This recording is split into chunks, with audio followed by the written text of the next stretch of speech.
Hello everyone and welcome to the light mode. मैं कमल नारायण ठाकुर आप सभी का एक बार स्वागत करता हूं। और मेरे साथ आज जो जुड़े हैं मुरलीधर मिश्रा। ये बेसिकली बक्सर बिहार से बिलोंग करते हैं, बट करेंटली अभी प्रयागराज में रह रहे हैं। प्रयागराज इलाहाबाद का नया नाम है। और इन्होंने अभी बैंक ऑफ बड़ौदा में एज एबीपीएस क्लर्क में पोस्ट पाया है। और अभी जो रिजल्ट आई है हाल ही फिलहाल में, जो 20 मई को वेडनेसडे को, उन्हीं में इनका इनका सिलेक्शन हुआ है। तो मुरलीधर मिश्रा जी, आपका लाइट मोड की तरफ से आपका वेलकम करना चाहते हैं हम सबसे पहले। Thank you sir, thank you very much. Okay. और जो भी सक्सेस होती है, मुरलीधर से हमारी फोन पर पहले भी बात हुई थी, हमारी मैसेज भी, चैट भी, व्हाट्सएप भी, बहुत सारी बातें होती है। तो ऐसा नहीं है कि सिर्फ हम ही आपको कुछ सिखा सकते हैं। मुरलीधर ने भी जो बात बोली है बहुत अच्छी बात बोली है। कितनी ही बात ऐसी बोली है कि जो हमें लगता है कि हमें खुद इम्प्लीमेंट करना चाहिए, हमें खुद नहीं स्टूडेंट्स को भी इम्प्लीमेंट चाहिए। क्योंकि मुरलीधर ने बहुत दिल छूने वाली बात बहुत बोली है। तो हम आपको मतलब आगे जो सेशन को ले जाएंगे, इससे पहले हम मुरलीधर से चाहेंगे कि अपना एक इंट्रोडक्शन आप बच्चों को बता दें। मूलतः मैं बक्सर बिहार का रहने वाला हूं, जैसे आपने बताया। और तैयारी मैंने शुरू की थी बैंकिंग की 2017 में। हालांकि मैं बीटेक पास आउट 2014 में ही हो गया था। उसके बाद मैं गेट की तरफ चला गया, गेट की तैयारी मैंने की। 2014 में मैंने कोचिंग ली, मैं हैदराबाद गया, मैंने कोचिंग ली पर, लेकिन गेट में मेरा मैं सफल हो नहीं पाया, असफल रहा। उसके बाद फिर मैंने प्राइवेट जॉब भी की, मैं बैंगलोर में प्राइवेट जॉब भी करता था। तो वहाँ जॉब करने के बाद मैं एक बीपीओ कंपनी में जॉब करता था। मैं अपनी जॉब से खासा सेटिस्फाइड था नहीं। उसके उपरांत फिर मैंने एक निर्णय लिया कि मुझे बैंकिंग सेक्टर में जाना है। और 2017 से मैंने मेरी जो बैंकिंग की जर्नी है वो स्टार्ट हुई। So it started off from 2017 and the first exam which I gave was IBPS PO, and then onwards the first success which I got is in the recent exam of IBPS clerk. Okay. तो मुरलीधर, आपने BTech मतलब क्या किस branch से करा और कहाँ से बीटेक आपने करा है? सर मैंने गाजियाबाद से इलेक्ट्रिकल एंड इलेक्ट्रॉनिक्स इंजीनियरिंग में बीटेक किया था। ओके। किस ईयर में, कौन सा सेशन था आपका? सर मेरा 2010 से 2014, मतलब 2014 में पास आउट हो गया था। ओके, 2014 में आप पास आउट थे, ठीक है। तो मैं एक चीज आपसे पूछना चाहता हूँ कि जैसे कि आजकल ट्रेंड चल रहा है एक तरह से, कि हम देख रहे हैं कि 90% 80% बीटेक वाले बैंक एसएससी का प्रिपरेशन कर रहे हैं। तो क्या आप हमें बता सकते हैं कि इसका रीजन क्या है, कि मतलब कि बहुत सारे बच्चे बीटेक कर करके बैंक में आ रहे हैं? इसका रीजन क्या हो सकता है आपके हिसाब से? सर रीजन ये है कि बैंक की जो वैकेंसी है वो हमेशा आती रहती है। सिर्फ बैंक की ही नहीं, बैंकिंग पैटर्न से रिलेटेड जो एग्जाम्स हैं, जैसे इंश्योरेंस का एग्जाम हो गया, जैसे एनआईएसीएल का एग्जाम हो गया, एलआईसी हम्म। का एग्जाम हो गया। ऐसे एग्जाम भी जो है वो हमेशा हर रेगुलर इंटरवल पे आते रहते हैं। ईपीएफओ का जैसे रिसेंटली एग्जाम हुआ था, वो एग्जाम भी बिल्कुल बैंकिंग पैटर्न पे ही आधारित था। हम्म। तो ऐसे बहुत सारे एग्जाम हमारे पास रहते हैं। इनफैक्ट आरबीआई का भी एग्जाम, जो एक एपेक्स बैंक है हमारी कंट्री का, उसका एग्जाम भी आईबीपीएस ही कंडक्ट कराती है। तो ऐसे बहुत सारे ऐसे एग्जाम्स हैं जो कि आईबीपीएस कंडक्ट कराती है और सेम पैटर्न पे होता है। तो अपॉर्चुनिटीज हमेशा मिलती रहती हैं। साल में अगर आप देखें तो करीब आपको 10-15 अपॉर्चुनिटी भी मिल सकती है। 2019 की अगर बात करें तो 2019 में अपॉर्चुनिटीज की बाहर आ गई थी, बहुत सारी अपॉर्चुनिटीज हमें मिली थी। तो एक तरीके से अगर आप तैयारी करते हैं और बैक टू बैक अगर आप फेल भी हो जाते हैं तो आपको ये नजर आता है कि नहीं, आपका जो अगला पड़ाव है, अगला एग्जाम है, वो आपके सिर पर है और आपको तैयारी करनी है जोर शोर से। आप बैठे नहीं रह सकते हैं, आपको लगे रहना होगा। तो ये एक चीज़ है कि इस, और नौकरी भी बहुत आसानी से मिल जाती है। फास्ट प्रोसेस है, 6 महीने के अंदर जो हमारा नोटिफिकेशन आता है और जो हमारी ज्वाइनिंग होती है वो लगभग 6 से 8 महीने का इस टाइम होता है। तो काफ़ी कम समय में लोगों को सक्सेस भी मिल जाती है और आसान होता है कंपेयर टू दूसरे जो कॉम्पिटिटिव एग्जाम्स है उनके कंपैरिजन में। मुरली, एक बात आपने अच्छी बताई है कि ये आसान है, आसानी से जॉब मिल जाती है। जी हाँ, बैंक का एग्जाम मतलब कि क्रैक करना या जॉब लेना कोई भारी बात नहीं है। जिस तरह से मुरलीधर ने हमें एक चीज, बहुत अच्छी चीज बताई है कि 6 से 8 महीने के दरमियान नोटिफिकेशन से लेकर ज्वाइनिंग भी हो जाती है। तो आपको ये भी बात ध्यान में रखना होगा कि कोई चाहे पीओ का दे रहे हो एग्जाम, या कलर का दे रहे हो, या फिर ईपीएफओ एसएसए दे रहे हो, एसएसओ दे रहे हो, या असिस्टेंट मैनेजर दे रहे हो, या फिर असिस्टेंट ही दे रहे हो, तो कोई एग्जाम इतना मुश्किल नहीं होता कि आपको क्रैक करने में मुश्किलें आई, जैसा कि मुरलीधर ने हमें बताया है। मुरलीधर, एक हम थोड़ा सा टॉपिक से हटके चले जाते हैं। आपने मतलब स्कूलिंग कहाँ से की है, 10th कहाँ से की है, उसके बाद 12th कहाँ से की है, और बैंकिंग, आपके फैमिली के बारे में थोड़ा सा ब्रीफ इंट्रोडक्शन दीजिए। सर मैंने जो मेरा 10th किया था वो समस्तीपुर बिहार से किया था, और 12th जो मैंने किया है वो वाराणसी यूपी से किया है। पिताजी मेरे सीआईएसएफ में हैं, हेड कांस्टेबल हैं, और यही है सर, एक मिडिल क्लास फैमिली है, छोटी सी फैमिली है सर। ओके, तो आपने जैसे बताया कि आपने 10th समस्तीपुर से करा है और 12th वाराणसी से करा है, मतलब दो स्टेट, एक तो बिहार और एक फिर उत्तर प्रदेश। वो पापा के ट्रांसफर की वजह से आपने जी मतलब दो शहर चूज किया था, है ना? जी सर, जी सर। ओके, तो बैंकिंग में जाने का जो आपका, जैसे आपने बताया कि बीपीओ का जॉब कर रहे थे आप, जॉब से सेटिस्फेक्शन नहीं था आपको, जॉब अच्छी नहीं लगती थी, तो क्या वहीं से आपको प्रोत्साहन मिला कि हमें बैंक में करियर बनाना चाहिए, या फिर मम्मी पापा ने बताया, या फिर किसी रिश्तेदार ने, या फिर दोस्त ने, ये कहाँ से मिला कि हमें बैंक में जाना है? सर दोस्त भी तैयारी कर रहे थे, दोस्तों से ही प्रोत्साहन मिला, क्योंकि पहले मैं एक फेलियर देख चुका था और उसमें मैं लगातार 3 सालों तक लगा रहा। गेट की प्रिपरेशन मेरी लगभग 3 साल 2017 तक चलती रही थी। हालांकि मैं जॉब भी कर रहा था, तब भी मैं तैयारी कर रहा था, लेकिन मुझे सफलता मिल नहीं रही थी। तो हम घर वालों के ऊपर से भी प्रेशर बनना, बिल्ड अप होना शुरू हो गया था। अब मुझे एक सरकारी नौकरी की या किसी भी तरीके की एक स्टेबल नौकरी की ज़रूरत थी, और बैंक एक बहुत बड़ी अपॉर्चुनिटी होती है जहाँ पे आप को एक स्टेबल प्लेस मिल जाता है, जहाँ पर आप प्रोग्रेस भी कर सकते हैं, ग्रोथ भी बहुत अच्छा है। तो ये सारी चीज़ें सोचकर फिर मैंने तैयारी स्टार्ट कर दी, अपने दोस्तों को देखते हुए मैंने तैयारी स्टार्ट की सर। ओके, जब आपने तैयारी स्टार्ट करा, तो मतलब कि क्या, कैसे आपने स्टार्ट करा, क्या आपने प्रैक्टिस कहाँ से की, टॉपिक कहाँ से पढ़ा, math, reasoning, English, general awareness, इसके बारे में बताइए, कि बच्चों को लगे कि हर कोई एग्जाम क्रैक कर सकता है, इतना कोई हवा नहीं है कि हम नहीं कर सकते हैं क्रैक। सर स्टार्टिंग में तो मुझे ऐसा लग रहा था कि आसान होगा, लेकिन वैसा था नहीं। 2017 में जो मैंने पहला एग्जाम दिया था तो प्री मेरा निकल गया था, मेंस में मैं कुछ नंबरों से रह गया था।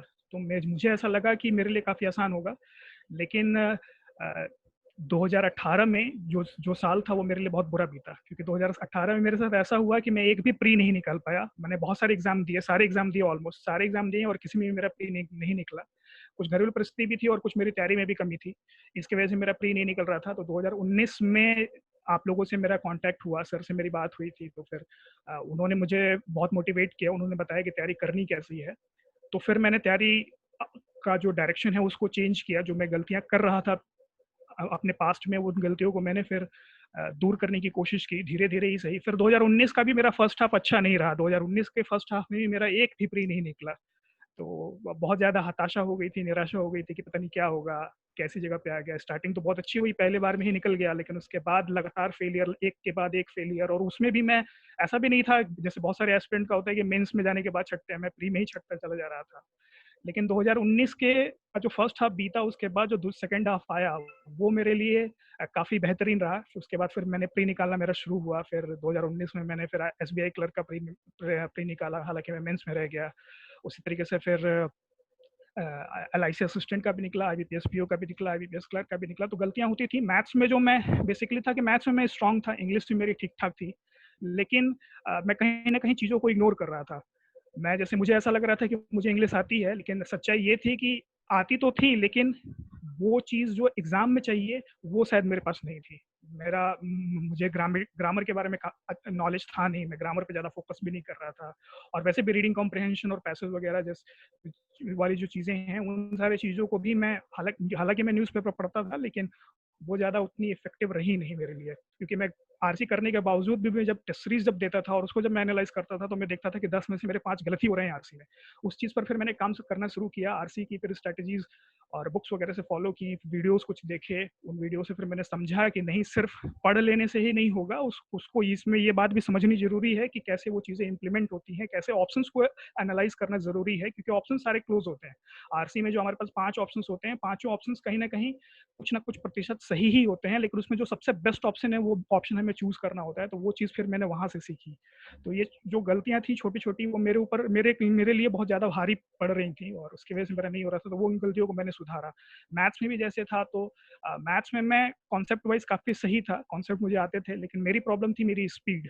मुझे सब कुछ आते हुए भी मैं कुछ कर नहीं पा रहा था। तो फिर मुझे ये बात समझ में आई कि कहीं न कहीं मेरी स्पीड में कमी है, तो मुझे अपनी स्पीड को डेवलप करना पड़ेगा, अपनी कैलकुलेटिव जो टेक्निक्स हैं उसको डेवलप करना पड़ेगा। पेपर पेन से ढंग से बनाना पड़ेगा, सोचना पड़ेगा, माइंड कैलकुलेशन करना पड़ेगा, तो वो चीज़ फिर मैंने करनी शुरू की। ओके, तो आपने जैसे बताया कि 2018 में और 2019 के मिड तक आपने सिर्फ फेलियर ही फेलियर देखा है। तो मुझे एक अटल बिहारी वाजपेयी की एक लाइन याद आ गई कि हार नहीं मानूंगा और रार नहीं ठानूंगा। क्या आपने यही अपने मन में दृढ़ निश्चय कर लिया था कि मैं हार नहीं मानने वाला हूँ? हाँ सर, बिल्कुल। हार हार मानने का तो कोई सवाल ही पैदा नहीं होता था क्योंकि मेरे पास ऑप्शंस थे नहीं। पहली चीज़ तो ये और दूसरी चीज़ थी कि दृढ़ निश्चय भी था कि नहीं करना तो है, आज नहीं तो कल तो होगा ही। निराशा आती थी, रिज़ल्ट आता था। अ, घनघोर निराशा होती थी, बहुत परेशान रहता था, हालाँकि किसी से कुछ कहता नहीं था। लेकिन फिर एक बार जब एनआईसीएल का रिज़ल्ट आया मेरा 2019 का, तो उस समय आप लोगों से कॉन्टैक्ट मैंने जैसे किया क्योंकि अब निराशा मतलब वो जो अंदर ही अंदर जो मैं घुट रहा था अब उसको कहीं न कहीं निकालना था। तो वो जब मैंने चीज़ की तो बहुत रिलैक्स फ़ील हुआ, फिर लोगों से मोटिवेशन मिला।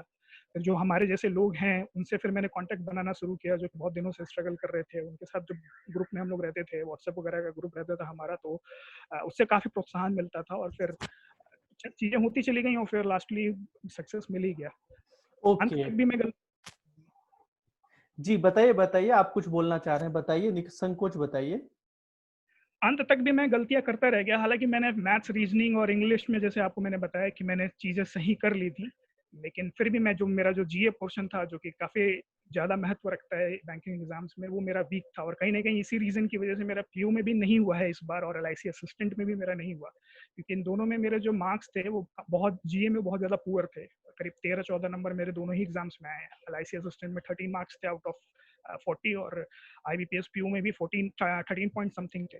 तो मार्क्स मेरे बहुत ज़्यादा पुअर रहे जीए में। वो गलती फिर मैंने आईपीएस क्लर्क में नहीं दोहराई अ, और वहाँ से फिर मैंने जीओ पे काम करना शुरू किया, लाइट मोड की हेल्प मिली मुझे और फिर वो जो सफ़र बना तो फिर वो हो गया वो। फिर इस ओके। बार मेरे जी।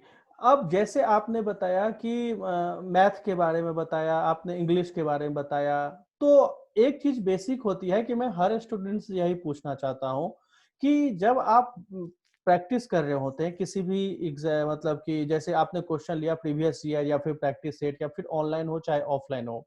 बहुत सारे बच्चे ये सोचते हैं कि हमें सिर्फ ऑनलाइन टेस्ट ही देना होता है।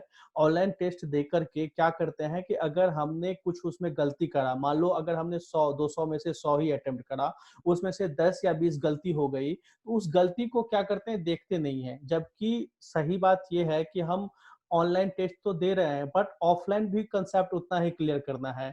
अगर हम किसी रीजनिंग में मान लीजिए अगर हम सिलॉक्स में कहीं गलती कर रहे हैं, तो ये ऑनलाइन नहीं, हमें ऑफलाइन बुक से मिल जाएगा, हमें यूट्यूब के वीडियो से मिलेगा, उसको सही से हम प्रैक्टिस करें और फिर हम टेस्ट दें। और जब भी हम टेस्ट दें तो हम एनालाइज अच्छे से करें कि अगर हमने गलती की है तो आखिर कहाँ की है। इस बारे में आप क्या बताना चाहते हैं बच्चों को?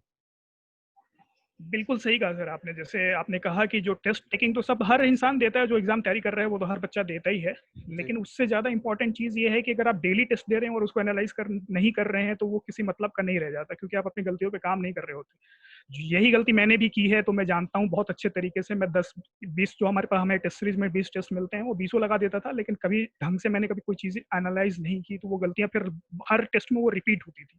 तो वो जो रिपिटेशन अगर आपको रोकना है तो आपको थमना पड़ेगा, अपने बेसिक्स पे जाना पड़ेगा। एक टेस्ट सीरीज़ अगर आप दे रहे हैं तो दीजिए, उसके बाद उसको देने के बाद उसी दिन उस अगर आपको टाइम मिल रहा है तो एनालाइज़ कर सकते हैं, नेक्स्ट दिन एनालाइज़ कर सकते हैं और सारे वीक एरियाज़ को आपको अलग से सॉर्ट आउट करके लिखना पड़ेगा कहीं पर और उसपे उसको फिर से अगर सही करने के लिए आपको बेसिक बुक्स पे जाना पड़ेगा और किताबों से अगर आप वो चीज़ करेंगे तो वो काफ़ी ज़्यादा वो हेल्पफुल होगी। क्योंकि जैसे मान लीजिए अगर मेरे को टाइम एंड वर्क मुझसे नहीं बन रहा है और लगातार नहीं बन रहा है, अगर मैंने 2-3 टेस्ट एनालाइज़ किए कि मेरे मुझसे टाइम एंड वर्क का क्वेश्चन नहीं बन रहा है, तो मुझे कहीं न कहीं टाइम एंड वर्क पे काम करने की आवश्यकता है। तो अगर मैं फिर वापस जाके अपने बेसिक्स पर जाऊँगा और मैं 100-200 सवाल अगर टाइम एंड वर्क के लगा लूँगा, तो फिर वो चीज़ फिर मेरे लिए आने वाले टेस्ट सीरीज़ में वो चीज़ मेरे लिए आसान हो जाएगी, मैं उसे कर पाऊँगा। तो तो मुझे जहाँ तक जी। तो जी, तो सबसे पहले जैसे आपने मैथ के बारे में ही बताया, तो मैथ में टेबल, स्क्वायर और क्यूब कितना मायने रखता है किसी भी कॉम्पिटिशन एग्जाम के लिए और कितने तक का याद होना चाहिए बच्चों को? बहुत ज़्यादा मायने रखता है, बहुत ज़्यादा मायने रखता है। मतलब इसकी सीमा नहीं है, मैं बता नहीं सकता वर अपने शब्दों में कि कितना ज़्यादा मायने रखता है, बहुत ज़्यादा मायने रखता है, क्योंकि हर जगह कैलकुलेशन है। आप कॉन्सेप्ट जानते होंगे, सब कुछ जानते होंगे, लेकिन अगर आप कैलकुलेट सही तरीके से नहीं कर पा रहे हैं, तो फिर आप कहीं न कहीं बहुत ज़्यादा पीछे हैं। तो मुझे ऐसा लगता है कि कम से कम अगर आप बहुत मतलब 20 तक का तो टेबल आपको आना ही चाहिए। बहुत ज़्यादा अगर भी नहीं आ रहा है, तो 20 तक का तो टेबल आना ही चाहिए। स्क्वायर्स की अगर बात करूँ, तो कम से कम 30 तक का स्क्वायर आना चाहिए। और क्यूब की बात करूँ, तो अगर कुछ भी नहीं ज़्यादा भी नहीं कर रहे हो, तो कम से कम 10 तक का तो क्यूब आपको आना चाहिए। इतना मैंने किया था, मैं भी इतना ही रिकमेंड करूँगा। अगर कोई ज़्यादा कर सकता है, तो उसमें कोई बुराई नहीं है, जितना ज़्यादा करोगे उतना उतना बेहतर है। लेकिन कम जी से कम तो इतना करना ही है। जी, तो मुरलीधर ने जैसे बताया, देखिए कैलकुलेशन टेबुलर स्क्वायर को हम बार-बार इसलिए रिपीट कर रहे हैं क्योंकि जो नंबर सीरीज होता है, सिंप्लीफिकेशन होती है, अप्रोक्सीमेशन होता है, डेटा इंटरप्रिटेशन होता है या फिर क्वाड्रेटिक इक्वेशन होता है, ये कैलकुलेशन बहुत मायने रखता है। जोड़, गुणा, घटाव, मतलब कि प्लस, मल्टीप्लिकेशन, डिवाइड, माइनस, ये बहुत मायने रखता है कि आपका जितना कैलकुलेशन स्ट्रांग होगा विद द 100% एक्यूरेसी, क्योंकि मैथ में एक्यूरेसी बहुत मायने रखती है। मैथ में आप ये नहीं कि 10 क्वेश्चन अटेम्प्ट करके मेंस में आया, उसमें से आपने बताया कि 2 गलत है। जी नहीं, वो बिल्कुल गलत है। मेंस में बिल्कुल गलत है मैथ में। 10 अगर अटेम्प्ट करके आ रहा है तो आपको ध्यान रहे कि वो 100% सही होना चाहिए। अगर किसी भी क्वेश्चन पे डाउट है तो आप उसको क्रॉस कर दीजिए, आप मत उसको अटेम्प्ट कीजिए, क्योंकि मैथ ही ऐसा सेक्शन है जो आजकल सबसे ज्यादा डिफिकल्ट होता है और सेक्शनल कट ऑफ भी मैथ में ही सबसे ज्यादा कम जाती है। इस बारे में मुरलीधर आप क्या बताना चाहेंगे बच्चों को? बिल्कुल सही बात है सर, कैलकुलेशन स्किल तो बहुत ज़्यादा मैटर करती है। कॉन्सेप्ट भी मैटर करते हैं और कैलकुलेशन भी मैटर करती है। इसमें से कोई भी ऐसा नहीं है कि कोई कम है, कोई ज़्यादा है, दोनों ही बिल्कुल मैटर करती हैं। और साथ में मैं एक चीज़ और ऐड करना चाहूँगा, वो ये है कि क्वेश्चन को स्किप करने की स्किल। हर क्वेश्चन कर पाना इम्पॉसिबल है, क्योंकि आप नहीं कर पाएँगे। क्वेश्चन स्मार्ट वर्क, कुछ यस। ऐसे जी, बिल्कुल, कुछ क्वेश्चन ऐसे ट्रैप वाले होते हैं, जिसमें अगर आप फँस गए, तो फिर वो पूरा सेक्शन आपका खराब हो जाएगा। तो बेटर ये होगा कि आप जब टेस्ट सीरीज़ दे रहे हैं, तो उससे लगातार अगर आप दे रहे हैं और वो चीज़ों से सीख रहे हैं, तो आपको इस बात का भी एहसास हो जाएगा कि किस तरह के क्वेश्चन में नहीं फँसना है, किसको तुरंत स्किप करके नेक्स्ट क्वेश्चन पे जाना है, जंप आउट करना है और उसको फिर अगर टाइम बचता है बाद में, तो वापस आके देखना है या नहीं देखना है, वो फिर तो समय तय करेगा। लेकिन वही बात है कि जो ट्रैप वाली चीज़ें हैं, उनसे भी थोड़ा दूर रहना है। कोशिश करनी है कि जो चीज़ में आप फँस रहे थे, हमेशा से फँसते आए हैं, उसको अवॉइड करें एग्ज़ाम में। और जो चीज़ आपकी आती है, उसको और ज़्यादा बेहतर करने की कोशिश करें। जो भी आपका स्ट्रॉन्ग होल्ड है जिस चीज़ पर, उस चीज़ को और ज़्यादा स्ट्रॉन्ग करें, ताकि उसमें कोई गलती की गुंजाइश ना हो और स्पीड, मतलब कम समय में आप उसको कर पाएँ। जी, मुरलीधर, हमने मैथ के बारे में बात की, इंग्लिश के बारे में आप बताइए कि इंग्लिश में न्यूज़पेपर कितना मायने रखता है, और अगर आप सजेस्ट करना चाहेंगे तो कौन-सा न्यूज़पेपर सजेस्ट करना चाहेंगे? सर, न्यूज़पेपर का इम्पोर्टेंस बहुत ज़्यादा है। न्यूज़पेपर पढ़ने से बहुत सारी चीज़ें क्लियर हो जाती हैं। अब अगर एक बार आप पैसेज पढ़ते हैं, जैसे मेरे साथ स्टार्टिंग में होता था कि मैं एक बार पढ़ता था तो मुझे समझ में नहीं आता था। तो अगर आप कंटिन्यूअस पढ़ रहे हैं, लगातार अगर आप न्यूज़पेपर पढ़ाई पढ़ रहे हैं, तो फिर वो चीज़ें काफ़ी आसान हो जाती हैं। जब आप न्यूज़पेपर पढ़ते हैं, तो फिर आप समझने लग जाते हैं कि ऑथर क्या कह रहा है। ऐसा होगा कि कई बारी ऐसा होता है, इवन एग्ज़ाम्स में होता है कि बहुत सारे वर्ड्स की मीनिंग नहीं पता होती है, लेकिन जो ऑथर कहना चाहता है, वो बात अगर आपको समझ में आ गई, तो वो बात समझने के लिए आपको न्यूज़पेपर पढ़ना पड़ेगा और कंटिन्यूअस पढ़ाई करनी पड़ेगी, तभी वो बात आपकी समझ में आएगी। जैसे ऑथर का टोन कैसा है, या फिर ऑथर किस तरीके से चीज़ें कहना चाहता है। उसके साथ-साथ ये भी इम्पोर्टेंट है कि आप जिस तरीके से मैथ्स में प्रैक्टिस करते हैं, उसी तरीके से इंग्लिश में भी प्रैक्टिस की जाए। अगर आप सिर्फ़ न्यूज़पेपर ही पढ़ रहे हैं, तो वो भी इनफ नहीं होगा मेरी समझ से। आपको साथ ही साथ ये भी ज़रूरत है कि आप साथ ही साथ प्रैक्टिस सेट भी लगाएँ, और प्रैक्टिस सेट में वो आप देखें कि आपने जो न्यूज़पेपर से पढ़ के जो आपने रीडिंग स्किल डेवलप की है, क्या उसको एक्चुअली में आप इम्प्लीमेंट कर पा रहे हैं? और अगर आप इम्प्लीमेंट कर पा रहे हैं, तो आपकी एक्यूरेसी कितनी है? अगर आप 10 सवाल आरसीके कर रहे हैं, तो उन 10 सवालों में से आप कितने सवाल सही कर रहे हैं, कितने सवाल गलत कर रहे हैं? स्टार्टिंग में गलतियाँ होंगी, आप सब कुछ समझ भी जाएँगे, बिल्कुल आपको समझ में आएगा, ऐसा कुछ भी नहीं है कि नहीं समझ में आएगा, लेकिन क्वेश्चन इम्पोर्टेंट है, क्योंकि क्वेश्चन क्वेश्चन होता है। वो इस तरीके से क्वेश्चन बनाया जाता है कि अगर आपकी अंडरस्टैंडिंग ढंग की नहीं है, तो आप फँस सकते हैं। जी, तो न्यूज़पेपर का नाम बताइए, कौन-सा न्यूज़पेपर आप सजेस्ट करना चाहते हैं? सर, न्यूज़पेपर जो मैंने मैंने तो वैसे एडिटोरियल ऐप एक डाउनलोड किया था, उसमें मैं सब कुछ पढ़ता था। द हिंदू भी पढ़ता था, इंडियन एक्सप्रेस भी पढ़ता था, टाइम्स ऑफ इंडिया भी पढ़ता था, हिंदुस्तान टाइम्स भी पढ़ता था। तो मेरे मैं तो एक एक अगर ब्रीफ लें तो न्यूज़पेपर कोई भी हो, न्यूज़पेपर आप उसको पर डे पढ़िए, उसका वोकैब देखिए, उसका उसमें सेंटेंस बनाइए आप। तो ऐसे ही मुरलीधर का कहना है कि आप इसी तरह से, ऐसा नहीं कि न्यूज़पेपर पढ़ें और आपका जो फेवरेट सेक्शन स्पोर्ट्स है पढ़े और उसको ऐसे रख दिए कि चलो इसको रद्दी के भाव में बेच देंगे जब रद्दी वाला आएगा। नहीं, न्यूज़पेपर का मतलब है कि अगर आप मेन पेज पढ़ रहे हैं, बिजनेस पढ़ रहे हैं, एडिटोरियल पढ़ रहे हैं, तो वर्ड मीनिंग को लिखिए, जो वर्ड मीनिंग को आपको समझ में नहीं आता उसे समझिए और उससे रिलेटेड सेंटेंस बने। एग्जाम में भी यही काम आता है खास करके। और आजकल देख रहे हैं कि रीडिंग कॉम्प्रिहेंशन या फिर क्वेश्चन सारे या तो करंट अफेयर बेस्ड होते हैं या फिर आर्टिफिशियल इंटेलिजेंस या फिर साइबर क्राइम एक्सेट्रा या फिर हेल्थ, फैमिली हेल्थ, ऐसे ही रिलेटेड रहते हैं। स्टोरी बेस्ड तो बहुत कम ही हमें मिलता है कि स्टोरी बेस्ड देखने के लिए। ठीक है, तो ये बात हो गई इंग्लिश की। उसके बाद हम आते हैं जनरल अवेयरनेस के बारे में। जनरल अवेयरनेस के बारे में आपने यही बोला था कि इम्पैक्ट। इम्पैक्ट देखिए, जनरल अवेयरनेस मैं भी यही कहना चाहता हूं कि जनरल अवेयरनेस अभी आप हम पर छोड़ दीजिए, जो भी बच्चे देख रहे हैं, कि हम इम्पैक्ट हो चाहे पीडीएफ, डेली वीडियोज हो चाहे वीकली हफ्ता हो, हम ऐसे ही कंपाइल करके निकालते हैं कि ऐसा नहीं कि पर डे अगर हमने 20 क्वेश्चन है तो 20 का 20 क्वेश्चन ले लिया। नहीं, हम 10 से 12 ही लेंगे, बट क्वालिटी देंगे जो एग्जाम को पॉइंट ऑफ व्यू से अच्छा है, जो एग्जाम में आ सकता है। तो मुरलीधर, इम्पैक्ट जैसे हम आपने पढ़ा है, इम्पैक्ट के बारे में आप क्या हाईलाइट करना चाहते हैं कि इम्पैक्ट में ऐसा क्या था जो आपने कलर क्रैक कर लिया और आपको अभी भी अफसोस है कि अगर हमने इम्पैक्ट एलआईसी असिस्टेंट में और आईबीपीएस पीओ में अगर कर लिया होता तो एक आईबीपीएस पीओ आप होते या फिर एलआईसी में एक कार्यरत होते। तो इसका बहुत ज़्यादा इम्पोर्टेंस है। इम्पैक्ट का जो सप्लीमेंट्री एडिशन था, जो एग्ज़ाम से कुछ दिन पहले हमें मिला था, वो सप्लीमेंट्री एडिशन की वैल्यू बहुत ज़्यादा है। क्योंकि उसी जो सप्लीमेंट्री एडिशन था, उससे ही लगभग करीब 10-12 सवाल, 15 सवाल के आसपास, 12 से 15 के आसपास में जहाँ तक याद आ रहा है, वो उसमें से सवाल थे। और बाकी जो आपका इम्पैक्ट वाला पीडीएफ था, उससे भी काफ़ी सारे सवाल थे। और सबसे अच्छी बात ये है इम्पैक्ट पीडीएफ की कि उसमें चीज़ें बहुत कंसाइज वे में दी हुई हैं। 60 पेज का पीडीएफ होता है, बहुत ज़्यादा मुश्किल होता नहीं करना।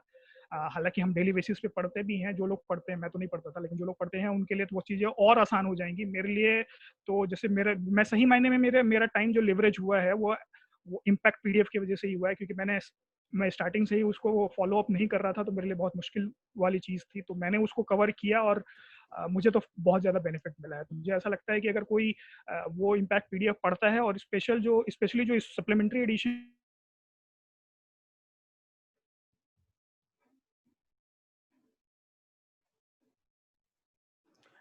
जी, मुरलीधर, इम्पैक्ट पीडीएफ के बारे में बता रहे थे। कुछ टेक्निकल ग्लिच के चलते हम कनेक्शन नहीं कर पा रहे हैं, शायद नेटवर्क का इशू हो।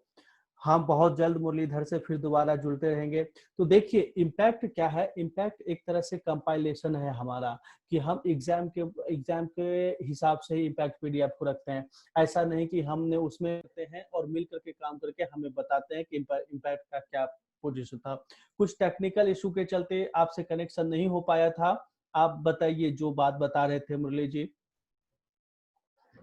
हाँ सर, वही मैं कह रहा था कि जीए इम्पैक्ट का मेरे को बहुत ज़्यादा फायदा हुआ। वो इसलिए क्योंकि मैं ट्रैक नहीं कर रहा था जीए को ढंग से, और इसी वजह से मेरे मार्क्स बहुत गंदे आए थे आईबीपीएस और इसमें असिस्टेंट में, एलआईसी असिस्टेंट में। तो मेरे लिए तो बहुत फायदेमंद रहा, क्योंकि मैंने उसका अच्छे से फायदा उठाया, ढंग से उसका फायदा उठाया। 60 पेज का पीडीएफ था, मेरे लिए ज़्यादा मुश्किल नहीं था उसको कर पाना। मैं लग गया उसको करने में, और पूरे तरीके से मैंने उसको एक बार पढ़ा, फिर दोबारा उसका रिवीजन किया। करीब 3 बार मैंने उसका रिवीजन किया, जो इम्पैक्ट पीडीएफ था। और जो सप्लीमेंट्री पीडीएफ था, तो उसका रिवीजन तो लगभग मैं एग्जाम सेंटर तक पहुंचते पहुंचते कर ही रहा था लगातार, और उसका बहुत ज्यादा मुझे हेल्प मिला। ओके, अगर हम इम्पैक्ट को, अगर आपको बोले कि 10 में से कितना आप स्कोर देना चाहते हैं इम्पैक्ट को, तो आप कितना देंगे इम्पैक्ट पीडीएफ को? 10 में से 10 सर, 10 में से 10। 10 में से 10। देखिए बच्चों, हम जब क्वालिटी प्रोवाइड करते हैं, क्वांटिटी नहीं। ऐसा नहीं कि हम 100-150 पेज का आपको पीडीएफ बांट देंगे और बोलेंगे कि 1 महीना तक पढ़ते रहो, कि 100-150 पेज पढ़ने में भी टाइम लगेगा आपको। इम्पैक्ट ऐसा होता है कि हम उसी हिसाब से बनाते हैं, ये हिसाब से एग्जाम में पूछा जाता है। उसी तरह से अभी आरबीआई, एसबीआई वाले टेस्ट सीरीज पे भी काम चल रहा है हमारा, बहुत जल्द हम लॉन्च करने वाले हैं। सेबी आरबीआई पे भी काम चल रहा है हमारा, उसको भी बहुत जल्द हम लॉन्च करने वाले हैं। तो वही करेंगे। ऐसा नहीं कि हम अगर 20, 30, 40 ऐसे टेस्ट हम प्रोवाइड करते हैं, नहीं। मेंस एग्जाम के लिए 5 से 10 ही प्रोवाइड करते हैं। लेकिन अगर आपने 5 से 10 टेस्ट सीरीज आपने दे दिया और 5 से 10 लगाने के बाद उसको अच्छे से एनालिसिस कर लिया आपने, तो ऐसा एग्जाम है ही नहीं कि आपसे रुक सकता है। चाहे वो इंग्लिश हो, चाहे वो जीए हो, चाहे वो मैथ हो, और चाहे वो क्वांटिटेटिव एप्टीट्यूड हो। तो आप जी बताइए। इसके बाद हम आपसे ये पूछना चाहते हैं आपका अपकमिंग एग्जाम कौन-कौन सा है जो एग्जाम आप देने वाले हैं अपकमिंग मंथ में? सर अभी तो एसबीआई का के नोटिफिकेशन का वेट कर रहे हैं। एसबीआई का नोटिफिकेशन आएगा तो उसका फॉर्म फिल करेंगे और जब आने वाले एसबीआई टाइम में आईबीपीएस। जी जी जी जी, सर। एसबीआई मतलब पीओ और आईबीपीएस पीओ, तो दोनों का वेट कर रहे हैं आप।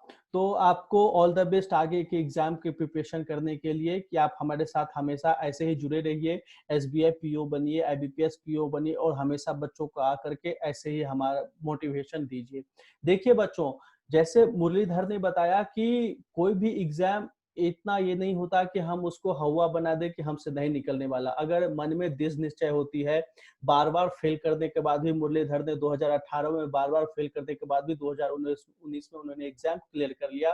तो आपको याद रखना होगा कि हमें किसी भी परिस्थिति में घबराना नहीं है और अच्छे से एग्जाम क्रैक करना है। मुरलीधर, आपका इम्पैक्ट फेसबुक रिव्यू पे आपका एक रिव्यू आया था इम्पैक्ट पीडीएफ के बारे में।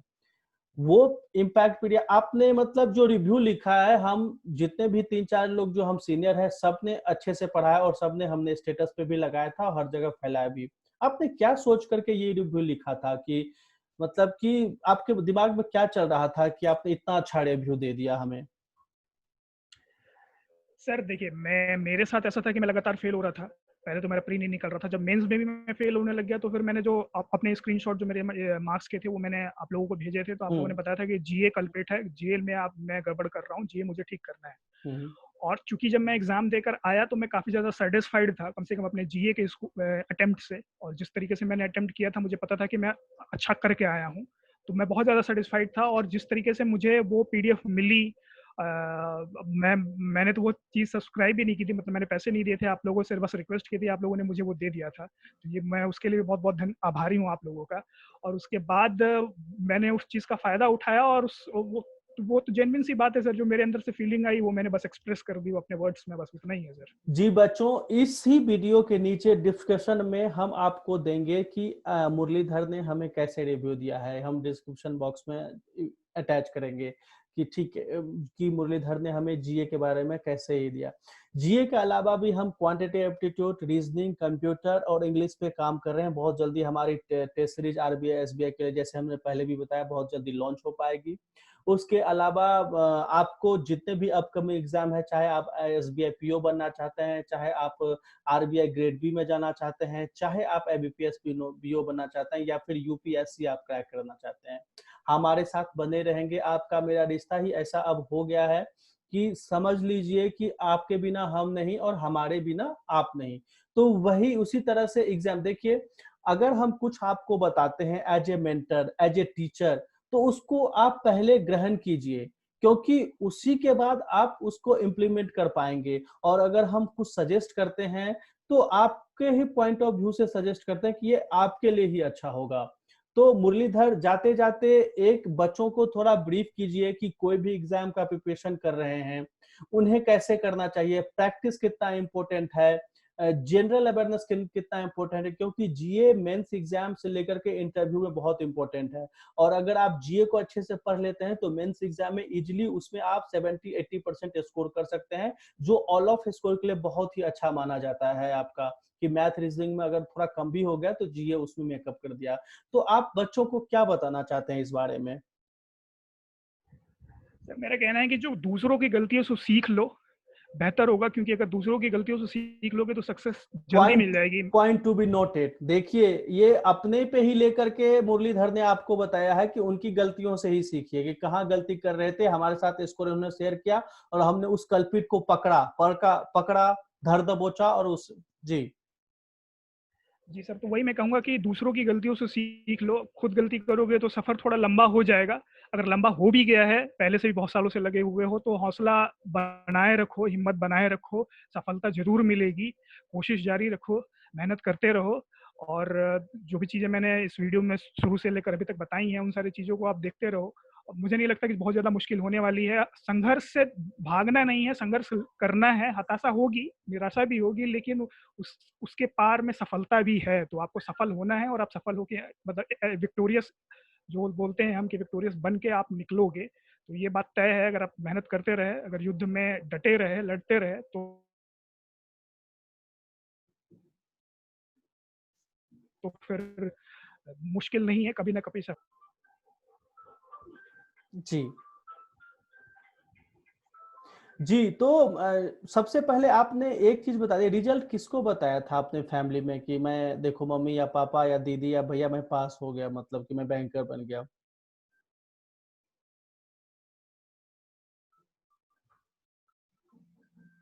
पापा मम्मी दोनों लोग उस समय घर पे ही थे, तो जैसे ही रिजल्ट आया तो सबसे पहले तो अपनी मम्मी के पास गया, फिर पापा के पास रिजल्ट को शेयर किया। पहले क्लर्क का बताया कि सिलेक्शन हो गया, फिर पीओ का बताया कि नहीं हुआ। ओके, कोई नहीं, आप हमारे साथ बने रहिए, आपका इस बार कहीं न कहीं ज़रूर पीओ में होगा, आप ऑफ़िसर रहेंगे, आरबीआई ग्रेड में भी हमारी ढेरों सारी शुभकामनाएँ आपके साथ है। Thank you so much Muralidhar हमारे साथ जुड़ने के लिए और अपना इम्पोर्टेंट द टाइम देने के लिए। बच्चों के साथ इतने जो एक्सपीरियंस आपने साझा किए, ये बहुत काम आने वाला है और बच्चों के लिए हम सक्सेस स्टोरी बार-बार यही लेकर आ रहे हैं कि सक्सेस जो है वो किसी को 1 साल में मिल जाता है, किसी को 6 महीने में, बट किसी-किसी को 6 साल में भी मिलती है। जो मतलब कि डटे रहेंगे, जैसे मुरलीधर ने बताया डटे रहेंगे तो ज़रूर अचीव करेंगे। हार नहीं मानना है, आपको जॉब लेकर के बनना है। Thank you so much Muralidhar हमसे जुड़ने के लिए। Thank you sir. Thank you यार। Thank you.